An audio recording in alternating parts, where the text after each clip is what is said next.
chance, but শরীফুলের মতো আরেকজন এমন বলার থাকলে আজকের ম্যাচে আমরাই জিততাম।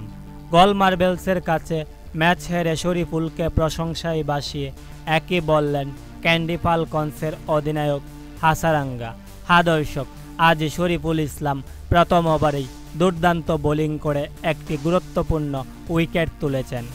শরীফুল নিজের প্রথম ওভারে 3টি 4-এর মারে 12 রান খরচায় একটি গুরুত্বপূর্ণ উইকেট তুলেছেন। তারপর নিজের দ্বিতীয় ওভারে কোনো উইকেট না পেলেও মাত্র 7 রান খরচা করেন। এদিন শরীফুল ছাড়া ক্যান্ডি ফালকনসের অন্য কোনো বোলার তেমন ভালো বোলিং করতে পারেননি। তারপর শরীফুল নিজের তৃতীয় ওভারে বোলিং করতে এসে সবাইকে চমকে দিয়ে আবারও একটি উইকেট তুলে নেন। এদিকে ম্যাচ শেষে ক্যান্ডির অধিনায়ক বলেন, আজকের ম্যাচে শরীফুলের মতো আরেকজন বোলার থাকলে আমরাই ম্যাচ জিততাম। বলতে গেলে শরীফুল ইসলাম দুর্দান্ত বোলিং করেছেন আজ।